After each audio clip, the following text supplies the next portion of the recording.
नमस्कार दोस्तों, स्वागत है आप लोगों का आपके अपने ही YouTube चैनल पर। दोस्तों, आज की इस वीडियो के टाइटल और थंबनेल से आप लोगों को पहले ही पता चल गया होगा कि आज की इस वीडियो में हम किस टॉपिक पर बात करने वाले हैं।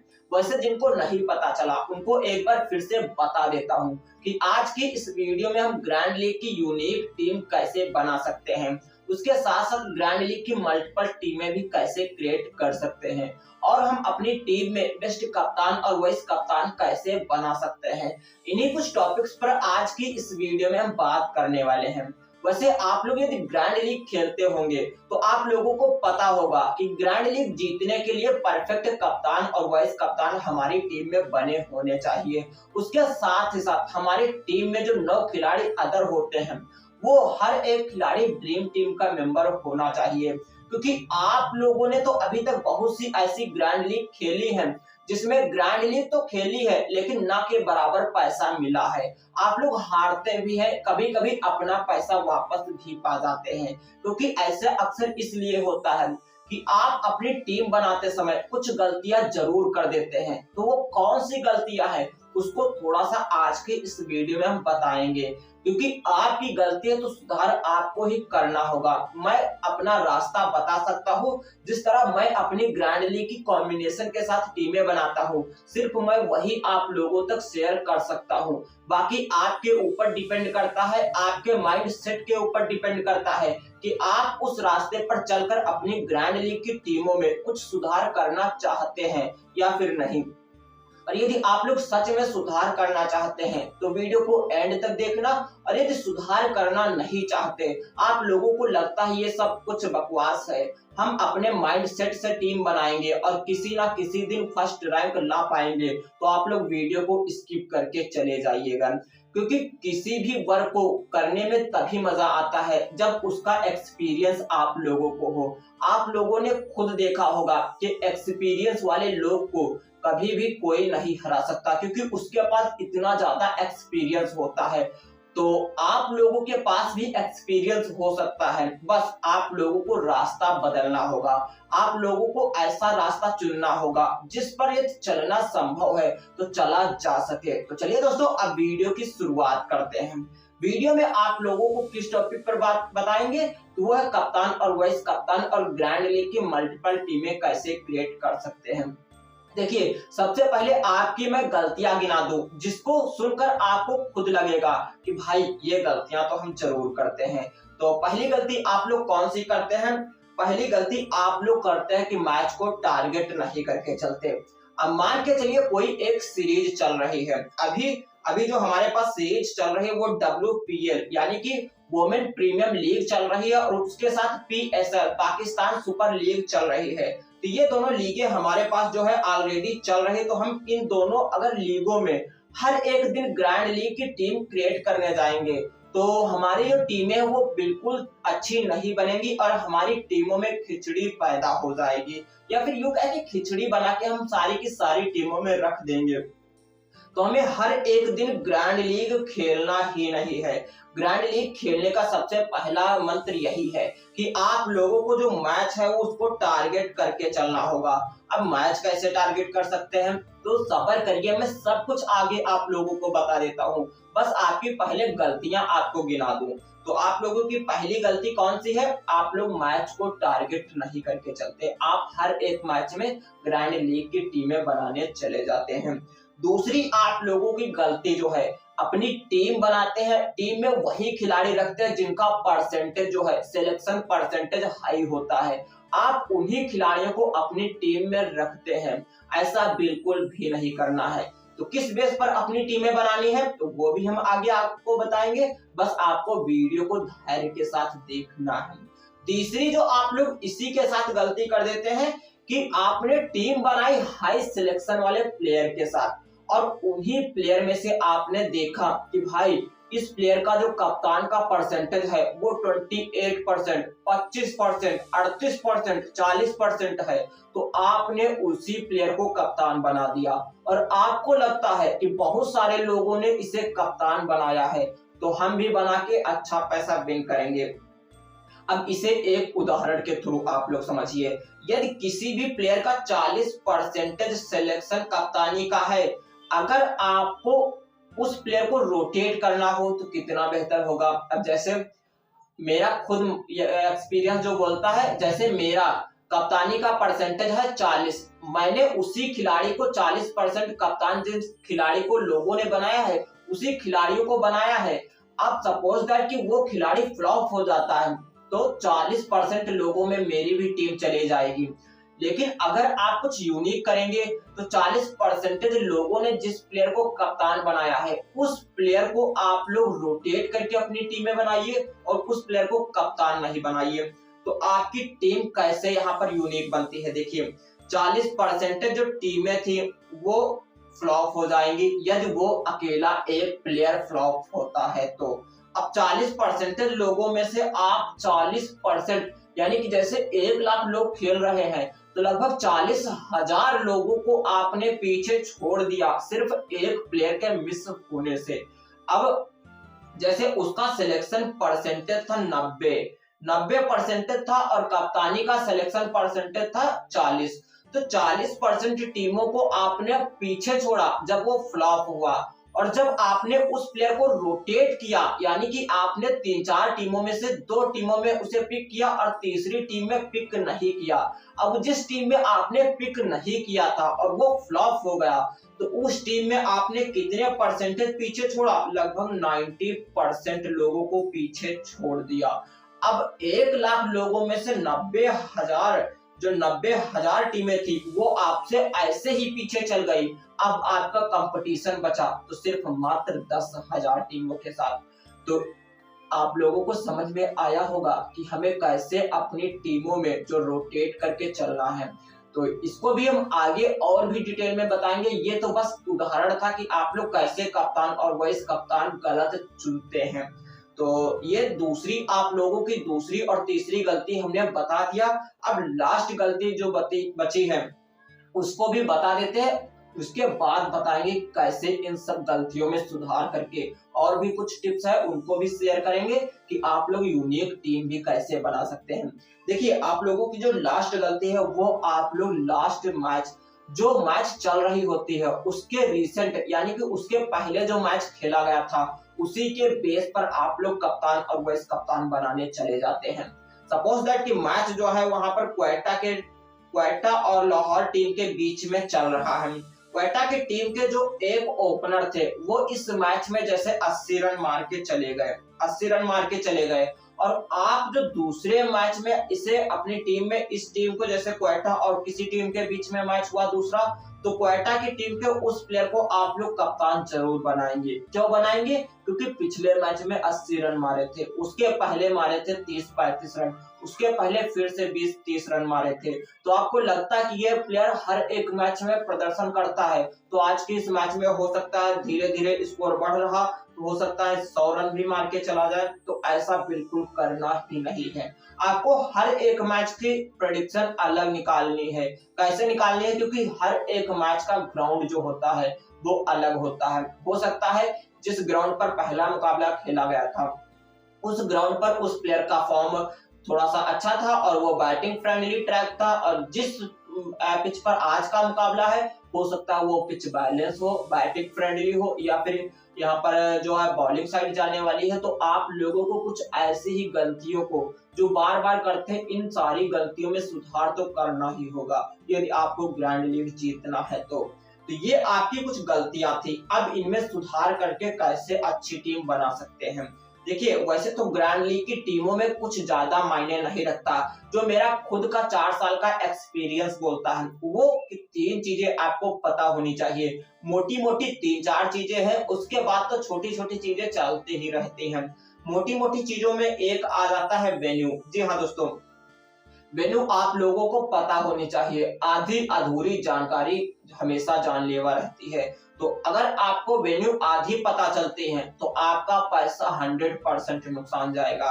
तो आपको वेन्यू पूरी की पूरी पता होनी चाहिए। आप लोगों को फाइनल प्लेइंग 11 मैच स्टार्ट होने से पहले ही पता होनी चाहिए। ऐसा इसलिए क्योंकि जब भी आप लोगों को फाइनल प्लेइंग 11 पहले ही पता होगी तो आप लोग उन्हीं खिलाड़ियों को अपनी टीम में पिक करेंगे, अदर खिलाड़ियों को नहीं, क्योंकि ग्रैंड लीग की 6-7 टीमें एडिट करने में लगभग घंटों लग जाते हैं। और जब आपको पहले ही प्लेयर पता होंगे तो आपके पास पूरे 24 घंटे रहते हैं कि आप लोग किसी भी तरह अपनी टीम एडिट करिए, आपको खिलाड़ी तो पता ही है कि यही खेलेंगे।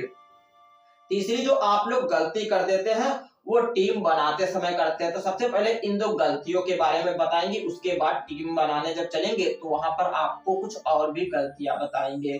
तो जो वेन्यू में आप लोग गलती कर देते हैं, वेन्यू में सिर्फ आपको लगता है कि टॉस के बेस पर हमें अपनी टीम बनानी है, तो ऐसा बिल्कुल भी नहीं है। दरअसल वेन्यू में आप लोगों को सबसे पहले पता होना चाहिए पिच रिपोर्ट। पिच रिपोर्ट क्या कहता है?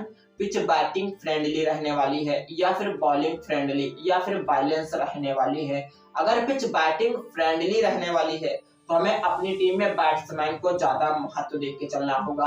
अगर पिच बैलेंस रहने वाली है तो हमें अपनी टीम में जो है ऑलराउंडर को ज्यादा महत्व देना होगा। अगर पिच बॉलिंग फ्रेंडली है तो हमें ये पता होना चाहिए कि बॉलिंग में किसको सपोर्ट करती है, पेसर्स को या फिर स्पिनर को। अगर स्पिनर को सपोर्ट करती है तो हमें टीम में स्पिनर को ज्यादा महत्व देकर चलना होगा। और एक बात, अगर स्पिनर को सपोर्ट करती है तो यहाँ पर ऐसा ज्यादातर देखा गया कि स्पिनर को जो भी पिच सपोर्ट करती है तो स्पिनर जब विकेट लेके जाता है तो लगभग 4-5 का आंकड़ा क्रॉस करके जाता है।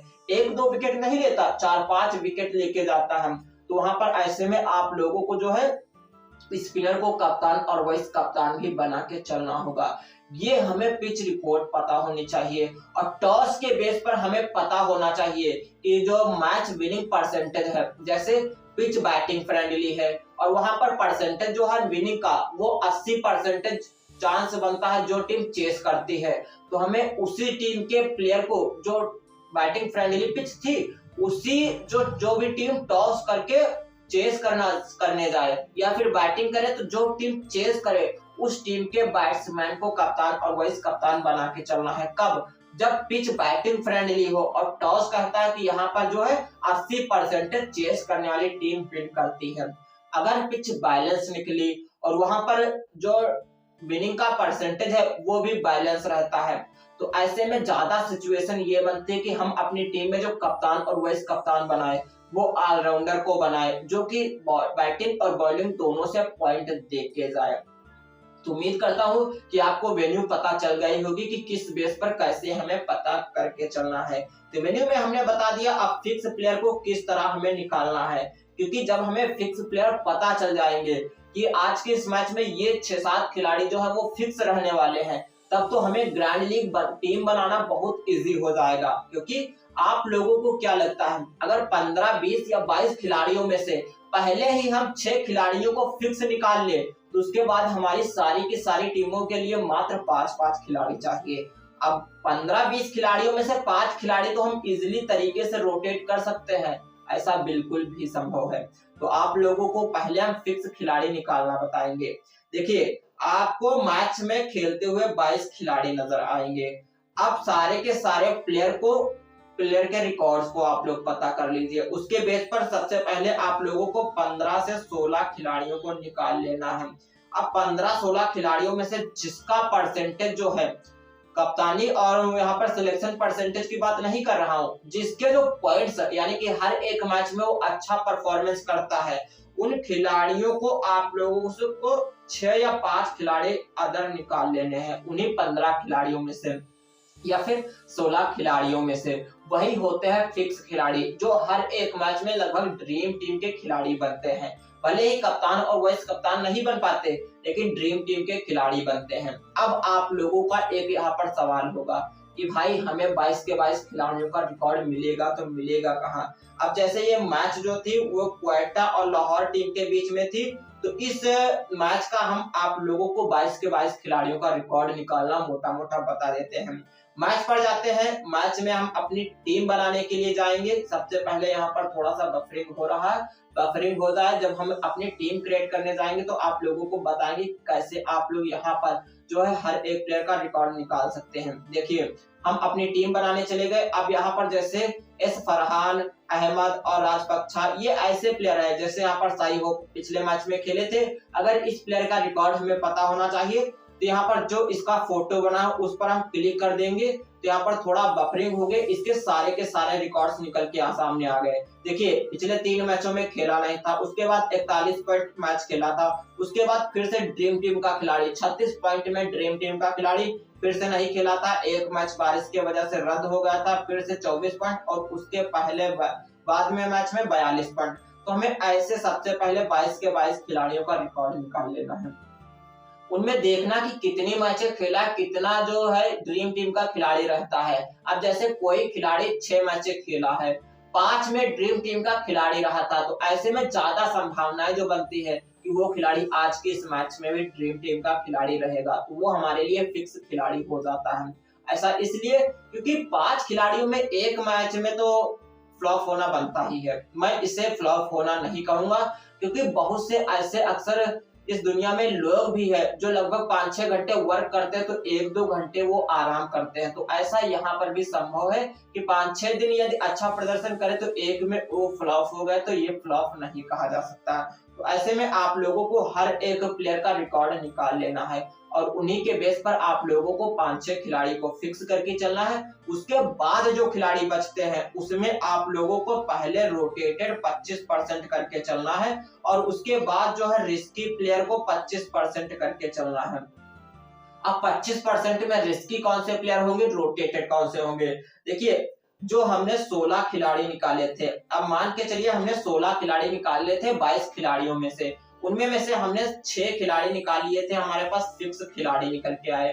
अब हमारे पास बचे मात्र 10 खिलाड़ी। 10 खिलाड़ियों में से हमें फिर से वही फंडा अपनाना है कि 10 के 10 खिलाड़ियों में किस खिलाड़ी की जो परफॉर्मेंस है हर एक मैच में थोड़ा सा बेटर है, उन्हीं के बेस पर हमें सबसे पहले 3 खिलाड़ियों को रोटेट करके चलना होगा कि 3 खिलाड़ी हमारी टीम में, हर एक टीम में 3 खिलाड़ियों में ही हम रोटेट करेंगे, मतलब 3 का 9 खिलाड़ी हम चॉइस करेंगे और 9 खिलाड़ियों में ही हमें रोटेट करके चलेंगे। और उसके बाद बचे 2-3 खिलाड़ियों को हम ऐसे खिलाड़ियों को अपनी टीम में पिक करेंगे जिसको यदि बैटिंग का मौका मिला तो बैटिंग, बॉलिंग का मौका मिला तो बॉलिंग करके देगा, यानी कि जो पिच रिपोर्ट के बेस पर है। जैसे पिच बॉलिंग साइड है तो हमें उस ऐसे 3 खिलाड़ियों को रिस्की लेके चलना होगा जिसको ओवर तो मिलेंगे लेकिन उसका सिलेक्शन परसेंटेज होगा मात्र 0.1, 0.7 या फिर 7%, 8% ऐसे सिलेक्शन परसेंटेज होगा। क्योंकि बहुत से ऐसे जो खिलाड़ी होते हैं उनका 90% चला जाता है, तो जो 2-3 ओवर या फिर 4 ओवर अपने कोटे के डालने वाले होते हैं उनका कभी कभी सिलेक्शन इतना नीचे होता है कि उन पर ज्यादातर खिलाड़ी या यूं कहें कि 100% खिलाड़ी ध्यान ही नहीं देते, मात्र उनका सिलेक्शन परसेंटेज होता है 0.2, 0.4 या फिर 5-6-7% सिलेक्शन होता है। आप खुद सोचिए कि वो 22 के 22 खिलाड़ियों में खेल रहा है तो उसको मौका मिलेगा तो क्या वो अच्छा परफॉर्मेंस नहीं करके देगा ना। तो आप ऐसे ही रिस्की प्लेयर को अपनी टीम में ट्राई करके चलिएगा। तो ये हमने बताया कि टीम कैसे क्रिएट कर सकते हैं, 6-7 खिलाड़ी फिक्स, उसके बाद रोटेटेड 2-3 खिलाड़ी रिस्की। तो इस तरह आपको ग्रैंड लीग की मल्टीपल टीमें क्रिएट कर लेनी है। अब जैसे यहाँ पर हम डेमो टीम के थ्रू अपनी मल्टीपल टीमें यहाँ पर एक टीम क्रिएट करने जाएंगे। अब सपोज दैट कि हमारी जो टीम बनी थी वो इस तरह की टीम बनी थी, इस तरह की हमने अपनी सारी की सारी ग्रैंड लीग की टीमें बनाई। अब मेन मुद्दा जो आता है कप्तान और वाइस कप्तान का, क्योंकि अगर आप यहाँ पर देखने जाएंगे तो कप्तानी का परसेंटेज किस प्लेयर का हाई है। देखिए यहाँ पर जो है वांडर डजन 10% कप्तानी का और 12% जेसन रॉय, सऊद शकील का 20%। अब इतना ज्यादा परसेंटेज है यहाँ पर 20% सऊद शकील का। अगर एक थोड़ा सा आप लोग माइंडसेट लगाइए, अगर सऊद शकील यहाँ पर फ्लॉप हो गया तो 20% टीमों में से आपकी टीम ऊपर चली जाएगी ना। अब यहाँ पर और एक गेम देखिए, यहाँ पर सऊद शकील कहाँ गया हमारे पास, ये सऊद शकील। अब सऊद शकील का जो सिलेक्शन परसेंटेज था वो है 93%। कितना? 93% यहाँ पर इनका सिलेक्शन परसेंटेज था। अगर ये फ्लॉप हो गए और कप्तान और वाइस कप्तान का परसेंटेज 20 था तो 20% टीमों को हम ऐसे ही पीछे छोड़ देंगे और 93% टीम को इस तरह पीछे छोड़ेंगे कि वो हमारी टीम को वो कभी नहीं पा पाएंगे, क्योंकि 93% टीमें बेकार चली जाएगी तो हमारा कंपटीशन होगा मात्र 7% टीमों के साथ। लेकिन अगर ये आपकी टीम में फिक्स खिलाड़ी होता है तो इसे रोटेट मत करना, इसे अपनी टीम में फिक्स ही रहने देना। यदि ये फिक्स खिलाड़ी नहीं होता है, रोटेटेड वाला प्लेयर होता है, तो इसे आप लोग ड्रॉप करके चल सकते हैं। तो उम्मीद करता हूं कि ये आपको समझ में आया होगा कि हमें कैसे अपनी टीमें क्रिएट करनी है।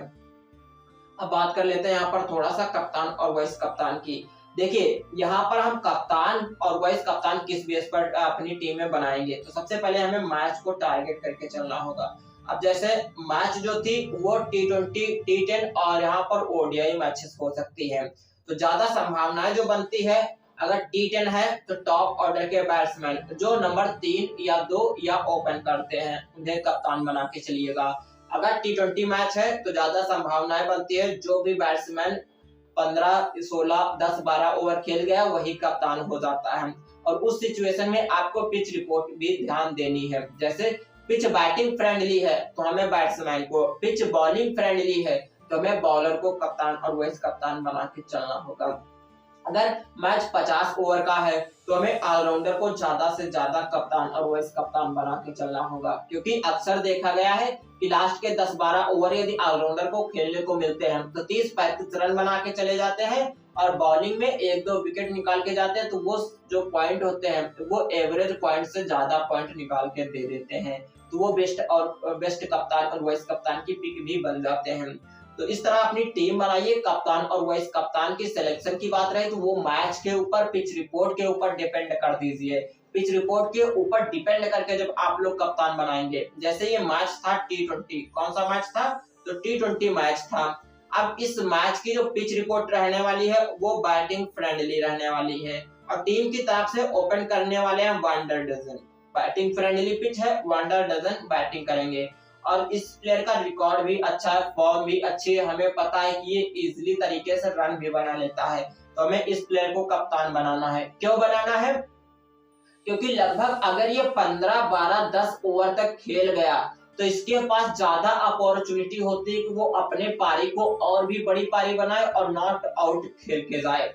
अब जैसे कप्तान इस प्लेयर को बना दिया, ये 80 रन मार के चला गया, आपको लगता है कि भाई मेरे कप्तान और वाइस कप्तान परफेक्ट बन गए, अब बस बाकी है तो हमारा वाइस कप्तान भी अच्छा प्रदर्शन करके जाए। तो यहाँ पर आपका माइंड फिर से सोचेगा कि भाई मैंने वाइस कप्तान किसे बनाया है, तो यहाँ पर आपने अगर अदर टीम के किसी खिलाड़ी को बनाया है तो ऐसा बिल्कुल भी नहीं करना है, क्योंकि पिच बैटिंग फ्रेंडली थी तो हमें इसी टीम के किसी एक बैट्समैन को बना के चलना है कप्तान। अगर नहीं बना पाते तो हमें डायरेक्ट उतर के नीचे हमें सीधे चले जाना है बॉलिंग साइड, और बॉलिंग में अगर पिच पेसर्स को थोड़ा सा सपोर्ट करते हैं, क्योंकि पिच जब बैटिंग फ्रेंडली होगी तो वहां पर पेसर्स को भी थोड़ा सा ज्यादा एडवांटेज मिलता है। अगर 80 रन इस अकेले खिलाड़ी ने बनाए और टीम का कुल स्कोर गया 180 गया, अब सामने वाली टीम के ऊपर ज्यादा जिम्मेदारियां हो गए कि लगभग 10, 8, 9 रन पर ओवर में हमें निकालने हैं और शुरुआत के ओवर में यदि एक विकेट गिर गया या फिर 2-2, 3-3 ओवर के रन के ओवर आ गए तो ऐसे में जो पॉइंट्स हैं वो ज्यादा क्रिएट नहीं होंगे और रन रेट जो है वो लगभग चला जाएगा 10 के ऊपर का। और जब रन रेट 10 के ऊपर का चला जाएगा, मतलब स्ट्राइक रेट जो है हर पर ओवर का वो 10 के ऊपर चला गया और उस सिचुएशन में आपका बॉलर बॉलिंग कराने आ रहा है जिस पिच पर पेसर्स को मदद मिलती है, और उस समय यहाँ पर आपका जो वाइस कप्तान था पेसर्स वो बॉलिंग कराने आ रहा है, या फिर डेथ ओवर में जब इस हर एक ओवर में रन चाहिए 10, 12, 15 रन, उस सिचुएशन में आपका वाइस कप्तान बॉलिंग कराने गया तो ज्यादा संभावनाएं जो यहाँ पर बनती है वो ये कि विकेट गिरेगा, क्योंकि बॉलर आपने अच्छा वाइस कप्तान बनाया है तो उसके ओवर में 2 छक्के लगाना तो मुश्किल है। तो उस सिचुएशन में कैच आउट ज्यादा बैट्समैन होते हैं तो आपका वाइस कप्तान भी फ्लॉप नहीं होगा। आपका कप्तान 80 रन, वाइस कप्तान सपोज दैट कि 3 विकेट लेके गया, आपने 6 खिलाड़ी फिक्स करके चले थे, कप्तान और वाइस कप्तान मिलकर आपके हो गए टोटल 8 खिलाड़ी। आपको सिर्फ 3 रिस्की खिलाड़ी लिए थे जिनमें से 2 खिलाड़ियों ने अच्छा परफॉर्मेंस किया, एक ने मीडियम या फिर एवरेज का है 20-25 पॉइंट देके गया, तो इस सिचुएशन में जब आपकी टीम जाएगी तो वो लगभग टॉप 10 के करीब में रहेगी और टॉप 10 में अच्छा पैसा ग्रैंड लीग में मिलता है। और ग्रैंड लीग वाली टीम यदि आप लोग स्मॉल लीग में यूज करते हैं तो भाई आप लोगों को कोई हरा नहीं सकता। जी हाँ, मैं दावे के साथ कह रहा हूँ कि आप लोगों को कोई हरा नहीं सकता। तो उम्मीद करता हूँ कि सारी की सारी जो हमने आप लोगों को जानकारियां दी वो सब कुछ आप लोगों ने एंड तक ध्यान से सुना होगा और समझा होगा। अगर इसी जानकारियों को आप लोग फॉलो करके नेक्स्ट मैच की टीम बनाते हैं और आपकी रैंक अच्छी आती है तो हमें कमेंट में एक बार जरूर बताइएगा। हम आपकी कमेंट का इंतजार करेंगे। तो मिलते हैं हम नेक्स्ट एपिसोड में या फिर नेक्स्ट वीडियो में। तब तक के लिए जय हिंद, जय भारत।